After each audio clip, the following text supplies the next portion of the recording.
morning children, welcome to my class. So we are in the fourth chapter, that is adaptations in animals. Okay, so we know that earth is not a comfort zone for everyone. Okay, somewhere other way we have to face difficulties. Okay, same way we have to know in this chapter what is habitat. Okay, I will come back to that point. The place where a particular types of animals or the plants normally lives is called its habitat. Okay, so what these animals and the plants do? I already told you in the beginning that this earth is not a comfort zone for everyone. Same way for the plants and the animals too. They also prefer to remain in a particular place where it is suiting to them or it is comfortable to them. So once more I repeat, the place where a particular type of animals or plants normally lives is called its habitat. The name of the chapter is the adaptations in animals. So first we have to know what is adaptation. Okay, so the process of change in features such as structure, function or behavior of a living being in order to improve the changes of its survival in a specific environment is known as adaptation. Once more I repeat, the process of change in features such as structures, functions and behavior of a living being for what? In order to improve the changes of its survival in a specific environment is known as adaptation. So, the environment of the nature or the nature of the environment slowly or gradually changes with the time. And what does this animal has to do or the plants has to do? They have to change their features or behavior in order to survive in the changing environment. Okay, so why do they do this changing of the features, structures or the behavior according to the changing of the environment? So let us see 3 points are there, that is to get food and shelter. To survive they need food and the shelter. Okay, next point, to produce their young ones.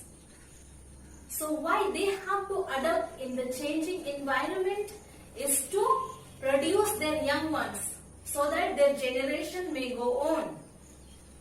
Okay. Next point, protect themselves from enemies. So if they want to survive, they have to protect themselves from their enemies. Okay, so these 3 points are there why they have to adapt to the changing environment. And what happens, those who cannot adapt to the changing environment, it doesn't exist now. Suppose I will give one example, dinosaur. It was there long years ago. Okay, but now it is not existing because it did not able to adapt to the changing environment. That's why it is no more existing. And the existing plants or the animals are able to adapt themselves to the changing environment, they are surviving. Okay, so we have adaptations to different habitats. Okay, we have 4 points according to their habitats, we have grouped them. Okay, so first is terrestrial, aquatic, amphibian and aerial. Okay, and we are going to see today that is terrestrial animals. What do you mean by terrestrial animals? This question comes before we start this topic. Okay, so terrestrial animals, the animals that live only on land are called terrestrial animals. Okay, like horse, camels, dogs, lions. These are the animals which live on land. Okay, so what are the features they have to adapt being in the land? To live on land, they have to adapt some kind of features to live. Okay, so let us see which are the features they have. So first is that they have well developed body and the sense organ We sense out the changes in the surrounding of the area. Okay, so they have sense organs plus they have well developed body which help them to sense out the changing environment or changing environment of the area. Okay, this helps them. Also, they have 4 legs which help them to walk, jump, move, hunt and protect themselves from their enemies. Okay. There are other animals like snakes. They do not have legs. What they have?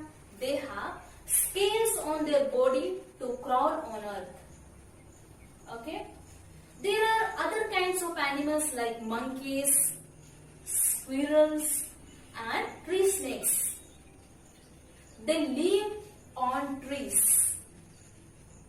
Okay, they are called arboreal animals. Especially I speak about monkeys. They have sharp claws which help them to climb on the trees. At times their tail also help them to hold support on the branches while climbing. Okay. Now we will come to the desert area. This is also a land area. Okay.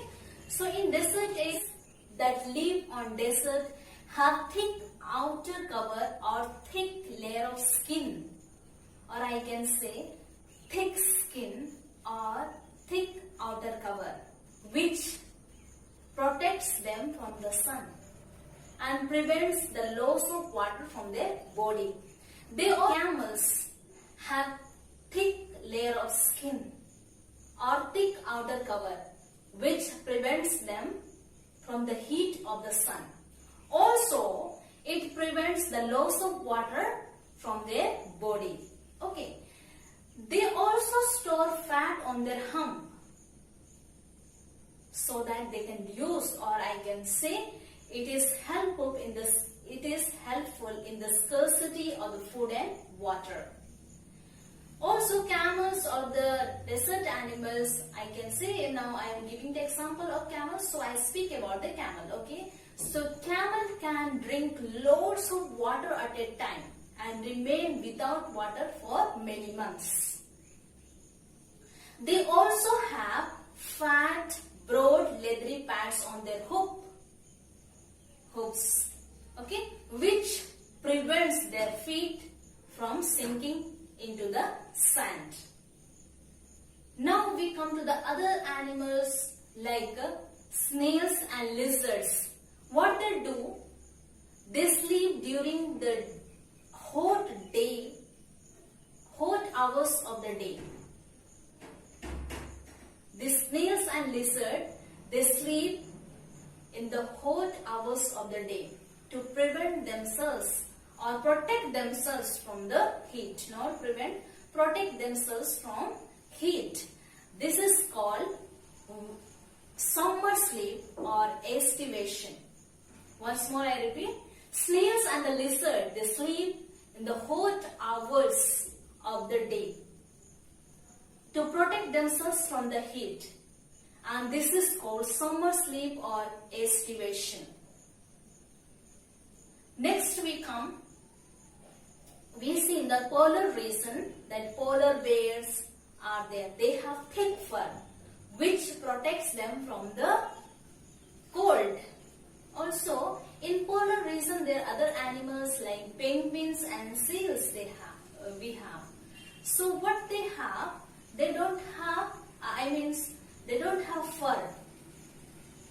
They have thick layer of fat under their skin.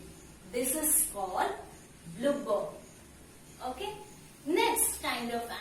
Some animals like bears, snakes and ground squirrel, what they do? During the winter, they sleep or they are inactive. They are not active in winter season to protect themselves from the cold. This is called winter sleep or hibernation. Okay. Next we come to the other point, that is zebra. Some animals like zebra, polar bear, or chameleon. They change their body color according to the surroundings. Chameleon, these are the animals. They change their body color according to the surroundings to protect themselves. This is called camouflaging. There are like other animals like porcupines. They have sharp thorns on their body which protects them from enemies. If suppose any animals attacks the porcupines, it can remove the thorns from the body and attack another animal or attack the enemy. Also, like snails, they have thick outer cover, hard outer cover. If in case of any threat, they put inside this cover or hard cover. I hope you have understood. Thank you for listening.